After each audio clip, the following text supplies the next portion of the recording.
Olá, como vai você e a sua família? É um privilégio chegar até a tua casa.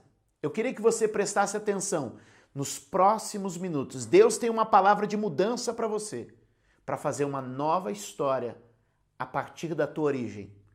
Você sabe de fato de onde você veio? Você consegue entender qual é o teu propósito? Durante os próximos minutos, uma nova visão vai ser apresentada a você, baseada nas Escrituras e no amor de Deus. Acompanhe conosco este programa e no final eu quero falar com você e fazer uma oração por tua família. Abra comigo a sua Bíblia. Dá um glória a Deus aí. Toque em alguém e diga assim, ó, não te contaram sua verdadeira história. Diga para outra pessoa, não te contaram sua verdadeira história. Juízes capítulo de número 11.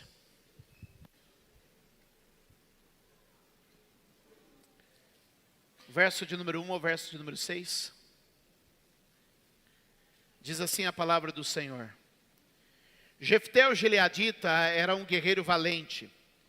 Sua mãe era uma prostituta. Seu pai foi Gileade. A mulher de Gileade também lhe deu filhos, que quando já estavam grandes expulsaram Jefté, dizendo: você não vai receber nenhuma herança na nossa família, pois você é filho de outra mulher, você é filho de uma prostituta. Então Jefté fugiu dos seus irmãos e se estabeleceu em Tobi. Tobi era o lugar onde todo homem que fugia se escondia, todo homem que devia se escondia, todo criminoso se escondia. Era o tipo de lugar para onde corriam os desprezados, os párias da sociedade. Ali um bando de vadios uniu-se a ele e o seguia. Algum tempo depois, quando os amonitas entraram em guerra contra Israel, os líderes de Gileade, aqueles que o expulsaram, aqueles que o desprezaram, aqueles que chamaram ele filho da prostituta, que viram ele passar na prova, mas não ajudou, foram até Jefté em Tobi, foram até aquele lugar dos desprezados, porque lá no lugar dos desprezados eles disseram assim: seja nosso comandante, para que possamos combater os amonitas. Só isso já mexe com o coração da gente. Porque aquele que foi desprezado foi acolhido. E reconhecer o valor que ele tinha.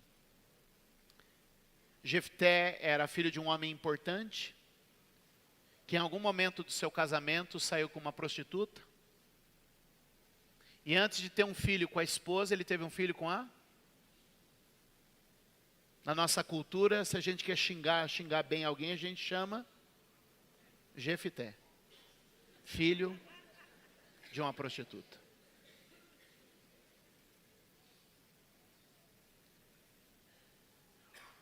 Logo os filhos do casamento nascem, crescem e dizem assim, o quê? O filho da prostituta vai dividir a herança do nosso pai com a gente? A gente que é uma família top, a gente que é uma família que sai na coluna social, a gente que é uma família que tem terras na região, tem negócio na região, e vai um filho de uma meretriz ser o nosso líder? Que vá para a terra de Tobi, que vá para onde ficam os desprezados, que vá para onde ficam os esquecidos, porque ele é filho de uma prostituta. Mas um dia a história muda. O que eu disse? A história sempre muda. A história, a terra, ó, uma volta por dia.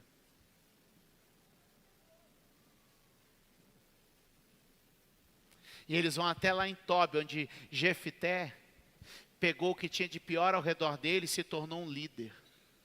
Deixa eu liberar uma primeira palavra, posso? Ainda que você plante um lírio no meio do lixão, ele brotará branco, como a roupa de qualquer um de nós pode estar.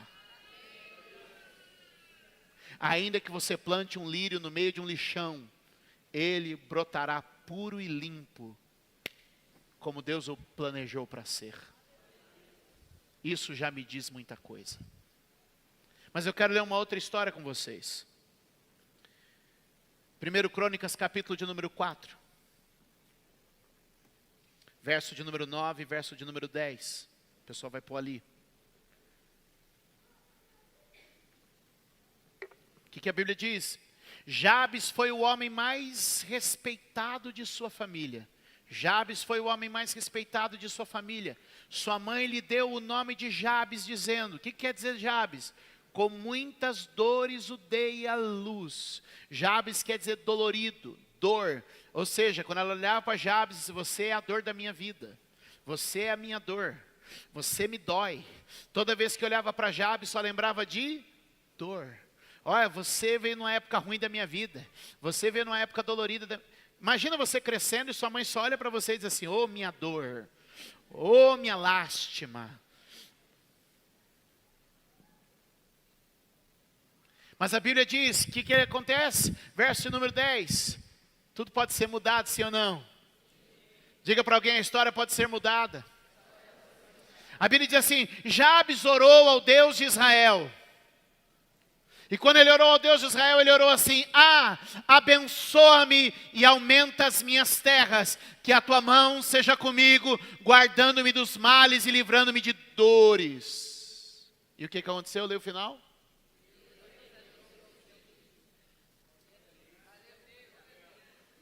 Eu estou contando para você a história de dois homens que tinham um passado nebuloso e terrível. Os seus irmãos diziam assim, filho da prostituta, sai do nosso meio, vai para o teu lugar. Outro, a própria mãe diz assim, quando você nasceu eu só vi dor. Quando você nasceu a minha vida foi uma dor. Você é a dor da minha vida. Você é a dor da minha vida. Mas esse cara cresce e ele diz assim, eu vou orar ao Deus de Israel para que Ele me aumente. Eu vou orar ao Deus de Israel para que Ele tire as dores que foram colocadas dentro de mim. Eu vou orar ao Deus de Israel para que Ele me abençoe. O outro diz assim, eu fui mandado para a terra de Tobi, disseram que aqui era o meu lugar, mas eu não sou o que estão dizendo a respeito de mim. Mesmo aqui eu vou provar o meu valor. Posso dizer 3 coisas para vocês, se você pegar isso eu estou feliz. Número 1, teu passado não te define. Vou repetir, só o irmão aqui deu um glória bom. Teu passado não te define. Número 2, teu nascimento não te define. Número 3, nem os teus pais te definem. Levante a mão e diga, não sou definido pelo meu passado. Não sou definido pelo meu nascimento.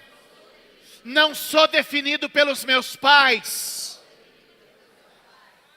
Dê um aplauso a Deus.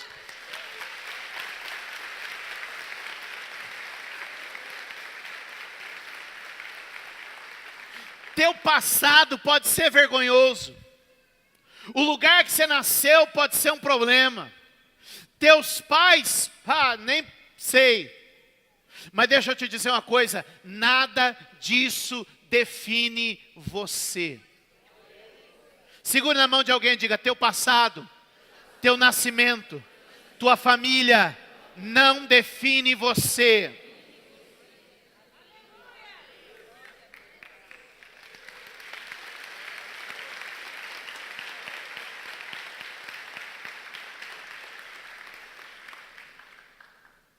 Existe uma diferença entre passado e origem.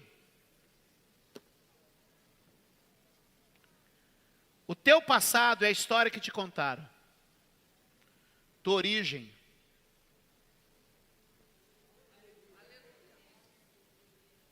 Salmo de número 139. Salmo de número 139. Olha esses versos. Você é capaz de crer no que a Bíblia diz? Eu te louvo porque me fizeste de modo especial e admirável. Nasceu do ventre da prostituta, mas quem fez? Ele não era obra do acaso de uma noite. Não era obra do descuido de um homem e de uma mulher. Ele não era obra de uma aventura, de um estupro, de uma prostituição, de um adultério. Ele era uma obra de Deus. Segue o texto. Eu te louvo porque me fizeste de modo admirável, especial e tuas obras são maravilhosas. Lê o final. Disso tenho plena certeza. Agora segura um pouquinho. O mesmo Davi que escreve o Salmo 139 é o Davi que escreve o Salmo 51. E no Salmo 51 ele escreve: em pecado me concebeu a minha mãe. Ou seja, ele está dizendo, embora eu tenha sido concebido em pecado, não é o pecado da minha mãe que define como eu fui criado. Porque eu não fui criado pelo ato sexual do meu pai e da minha mãe. Eu fui criado por Deus. Segue o texto que você vai ver melhor, 15. Meus ossos não estavam escondidos em ti, quando em secreto fui formado e entretecido como nas profundezas da terra. 16. Os teus olhos viram o meu, todos os dias determinados para mim foram escritos no teu livro, antes de qualquer deles existir. Você vem antes do ventre. Sua história precede o ventre da sua mãe. Sabe aquele ultrassom, os mais novos, que você era só uma célulazinha? Pois eu quero te dizer, ali os homens começaram a contar a sua história. Mas Deus já havia escrito a sua história antes que qualquer um te percebesse. Olha o que ele está dizendo. Eu te conheci antes de que você fosse formado no ventre da sua mãe. Eu te conheci antes que você viesse a ser conhecido de alguém. Você não começou no dia em que seus pais coabitaram. Você começou no dia que Deus te imaginou. Verso de número 17, por favor. Como são preciosos para mim os teus pensamentos. Ó Deus, como é grande a soma de todos eles. Que lindo isso. Que Deus está dizendo, que a Bíblia está dizendo, você não foi criado a partir do ato sexual de um homem e de uma mulher. Você já existia antes disso. Contaram para você o seu passado, contaram para você uma história a partir do teu nascimento, a partir da tua gestação, mas a verdade é que já existe um livro onde você está registrado, o livro de Deus. Portanto, você pode ter tido uma gestação complicada. Você pode ser fruto de uma gravidez indesejada. Você pode ser oriundo de uma família desconstruída. Mas eu vim lhe dizer uma coisa. Sua história não começa aí. Sua história começa em Deus. Porque as pessoas conhecem a sua alma e o seu corpo. Mas eles ainda não entenderam o seu espírito. Porque eu não sou a alma que vocês compartilham e comungam. Eu não sou o corpo que vocês assistem. Eu sou um espírito oriundo de Deus. Sabe qual a diferença? A diferença, meus amados, a diferença é que eu não comecei no ventre da minha mãe. Eu comecei no coração de Deus. A diferença é que o meu passado é o ventre da minha mãe, mas a minha origem é o céu. O meu passado começa a ser contado nessa terra dia 30 de abril de 77, às 8h20 da noite. Mas a minha origem veio desde antes da fundação do mundo, quando Deus um dia pensou na minha existência. Ali eu comecei. E por que isso é importante para você? Por algumas coisas. Primeiro, porque você não será definido pela história que as pessoas conhecem. Você vai confundir muita gente. Porque enquanto eles estiverem pesando você pela sua história, Deus estará cuidando de você pela sua origem. Enquanto eles estiverem pensando em você pelo seu passado, pelo divórcio, pelo adultério, pela falência, pelo crime, pelo erro, pela falha, Deus vai dizer assim: eu não estou olhando ele pelo que ele fez, eu estou olhando ele por quem ele é.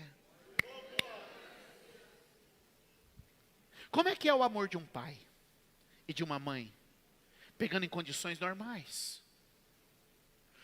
Um pai e uma mãe amam o seu filho antes que ele tenha feito qualquer coisa. Ou seja, as pessoas com quem eu me relaciono, elas vão somar coisas para me amar. Quantos entendem isso? Elas vão somar coisas para me amar. Elas vão somar coisas para me amar. Então, por exemplo, eu conheço a Francis e o Leandro desde que a gente era adolescente. A gente estudou junto no mesmo colégio, a gente é amigo desde então. Nós começamos a conviver. Eu com eles e eles comigo.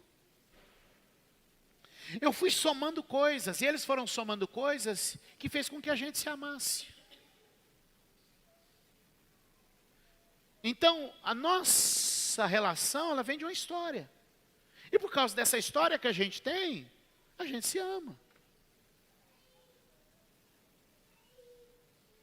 E se no caminho da história aqui algumas coisas ruins acontecer, não vai, está amarrado, em nome de Jesus. Mas assim, alguma coisa ruim acontece. Essa mesma história vai fazer com que esse amor, não é assim? Por quê? Porque a nossa relação, a minha relação com eles, a relação deles comigo, é construída a partir do histórico que a gente foi tendo junto. E que graças a Deus até aqui foi bom, e por isso é bom. E se fosse ruim? Aqueles dali eu não quero nem papo com eles. Agora um pai e uma mãe é assim? Vai acontecendo, ai que bonitinho, hoje ele piscou, amei mais. Ai que bonitinho, deu risadinha, amei mais. É assim? Como é que foi? Quando você soube que existia, você já amava, porque o amor de um pai para um filho, de uma mãe para um filho, não é construído a partir do que se faz, é construído a partir da origem. Como veio de dentro de mim, eu amo. Deus não está esperando que você faça nada para te amar. Aliás, Deus não está com régua alguma medindo você. Deus sabe de onde você saiu e sabe que você saiu dele. E porque você saiu dele, você já é amado. Sabe qual é o problema nosso? A gente achou que se a gente pregasse o inferno, as pessoas com medo do inferno iam acertar a vida. E sabe o que aconteceu? Ninguém acertou a vida porque a gente pregava o inferno. Ah, já sei, então não vamos pregar o inferno, vamos pregar o céu. Porque o céu é bom, o céu tem rua de ouro, o céu tem rua de cristal, lá no céu é tudo maravilhoso, tem mansão. Então vamos pregar o céu, porque aí se a pessoa ouvir do céu, ela vai acertar a vida dela porque ela quer ir para o céu. Sabe o que aconteceu? A gente pregou o céu e as pessoas não acertaram a vida também. Aí, então já sei, vamos pregar sobre maldição. Se você faz errado, você tem maldição. Porque vamos ver se as pessoas acertam a vida. Sabe o que aconteceu? As pessoas continuaram fazendo as coisas erradas, tudo mesmo você pregando sobre maldição. Ah, já sei, vamos pregar sobre bênção. Bênção, porque assim, se ele fizer tudo direitinho, ele vai ser abençoado. Sabe o que aconteceu? As pessoas também não acertaram a vida. É ou não é? Sim ou não, gente? Esse é aquele dia que eu sei que vocês querem pegar em pedra e tirar em mim. Mas a religiosidade vai ser arrancada da gente, ou a gente arranca a religiosidade dentro da gente, ou a gente arranca a religiosidade dentro da gente. Então, pregar de inferno, por medo do inferno, todo mundo continuou pecando, fazendo coisa errada. Ah, com a vantagem de ir para o céu, todo mundo continuou com a vida torta, é mesmo a gente falando que se fizesse tudo certo ia para o céu. Ah, mesmo a gente falando da maldição, todo mundo continuou. E falando da bênção, todo mundo continuou. Sabe por quê? Porque a gente está procurando no lugar errado. A gente precisa lembrar quem a gente é. E o dia que a gente entender quem a gente é, a gente para de fazer certas coisas. A gente para. O dia que a gente entender que a gente foi criado em Deus, a gente muda a história da vida da gente. A gente entendendo quem a gente muda. E você precisa entender, teu passado não te define. Porque você é, vou aqui dizer algo forte, um pedacinho de Deus, que Ele tirou dele e pôs na terra. Você sabia que você é isso? Você sabia que você é isso? Então a próxima vez que você se olhar no espelho, lembra de algumas coisas que você tem feito e diz, isso não combina com quem eu sou. A próxima vez que o diabo diz para ele, isso não combina com quem eu sou. A próxima vez que você estiver ali, naquele momento down, depressivo, todo, lembra, isso não combina com quem eu sou.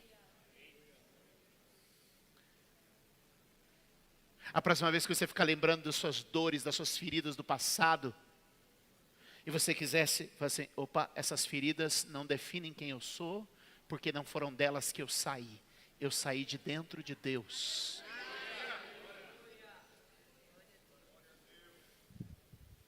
Eu saí de dentro de Deus.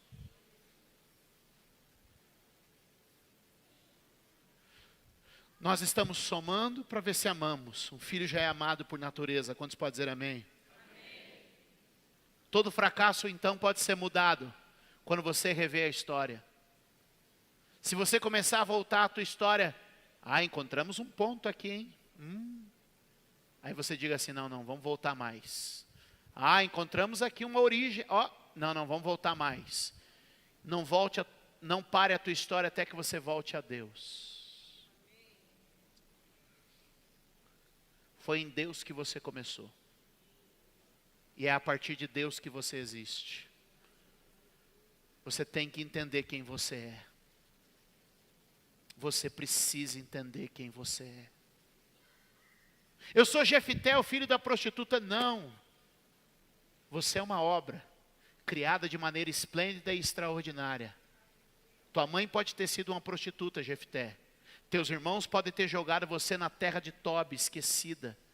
Mas você não é o esquecido, o desprezado, o envergonhado. Você é uma obra criada de forma extraordinária e maravilhosa.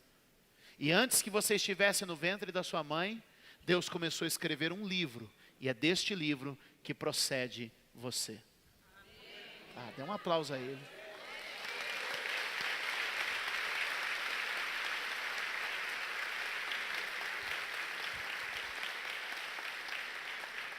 Levante a mão e diga, toda história pode ser mudada. Todo fracasso pode ser superado. Diga, basta parar de procurar no passado e buscar na origem. Quando a gente para de buscar no passado, os dons e os talentos que Deus depositou na gente vai aparecer. Quando você parar de olhar para os fracassos do teu passado, para o desprezo das pessoas e para como, olha só, a mãe de Jabes dizia, minha dor, meu sofrimento, mas ele disse, Deus, o Senhor é quem me abençoa, o Senhor é quem me faz crescer, o Senhor é quem me livra das dores e dos males. Ele disse, eu não vou parar no que minha mãe disse, eu vou a Deus, pois Ele tem outra palavra a meu respeito. Diga comigo, eu estou indo à presença de Deus. Ele tem outra palavra a meu respeito. Quantos podem dizer amém?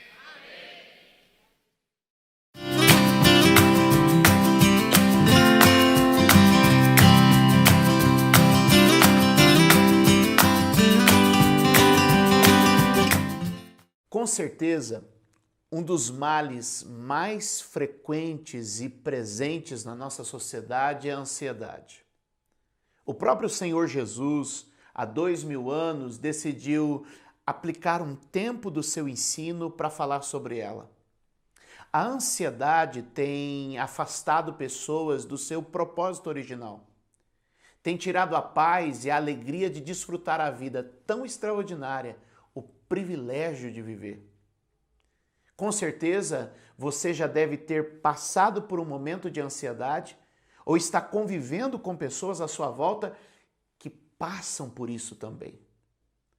Jesus, no seu ensino do Sermão da Montanha, falou contra a ansiedade, dizendo que ela não deve ter lugar na nossa vida. E a partir de algumas observações simples e acessíveis a todos, Jesus orientou cada pessoa em como vencer e derrotar a ansiedade. Num primeiro momento, ele pede que você observe a natureza e como o processo da natureza se desenvolve, olhando para as aves do céu, que não plantam, não colhem, não ajuntam em celeiros, contudo, não passam fome. Ele pede que você faça uma comparação, olhando os lírios do campo que não costuram, não tecem, não tem tecidos ou alfaiates ou marcas, mas ele diz, nem Salomão, o homem mais rico, se vestiu como eles. A ansiedade não tem razão de existir quando descobrimos quem somos e o que podemos. Em Cristo Jesus, você que me assiste agora, pode descobrir uma paz que excede todo o entendimento, ou seja, uma paz que vai além da compreensão humana. Racionalmente, você teria muitos motivos para estar ansioso. Fazendo uma análise, observando números, enxergando cenários, você teria motivos para a ansiedade. Porém, em Jesus, Ele que é o príncipe da paz, aquele que governa através da paz, Ele nos dá elementos de observação, comparação e até mesmo de libertação. Como eu posso tirar de mim o peso que causa essa ansiedade? Nos últimos 20 anos, eu tenho ajudado pessoas no Brasil e fora dele a vencer a ansiedade. Tenho editado um livro que tem ajudado pessoas com uma breve leitura a superar momentos de angústia e pressão. E eu queria hoje dividir com você, que me assiste neste momento, este livro de forma gratuita. Se você enviar para mim agora um WhatsApp com a palavra livro neste número que está aparecendo em sua tela, livro neste número que está aparecendo em sua tela, eu vou enviar para você gratuitamente o meu livro Olhando as Aves do Céu. Como Jesus nos instruiu e nos ajudou a superar a ansiedade. Portanto, pegue o seu telefone agora, vamos lá. Eu vou gastar aqui 1 minuto na TV com isso. Investindo em você, acreditando que ele pode mudar o destino da sua vida e dos que você ama. Envie livro para este número que aparece em sua tela agora. E gratuitamente você vai receber o livro Olhando as Aves do Céu. Vamos lá? Pegou seu celular? Enviou para nós? Eu tenho certeza. Eu recebi milhares de testemunhos e continuo recebendo através deste livro que está chegando daqui a pouquinho para você. Livro para este número na sua tela e eu sei que você vai ser muito abençoado. Eu oro para que o Senhor, o Todo-Poderoso, abençoe você e sua casa, trazendo sabedoria, equilíbrio e força. Deus é contigo para mudar a sua história. Neste domingo, eu quero convidar você a estar comigo às 8h30 da manhã, 10h30 da manhã e 18 horas em nossa igreja, a Igreja Cristã Mundial em Suzano, e o nosso endereço nós vamos enviar junto com o livro. Deus te abençoe e até o nosso próximo encontro.